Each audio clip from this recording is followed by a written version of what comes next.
നിന്റെ മൂക്കിന്റെ തുമ്പത്താണോ ദേഷ്യം? പുള്ളിക്കാരെ ഭയങ്കര ചൂടിനല്ലേ, എങ്ങനെ സഹിക്കണ്?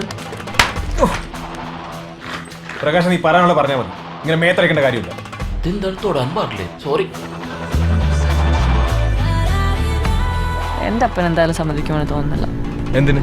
നിന്നെ കെട്ടാൻ. അതിനെന്തിനാ ഇത്ര ദേഷ്യം പിടിക്കുന്നത്? ചൂടായില്ലല്ലോ.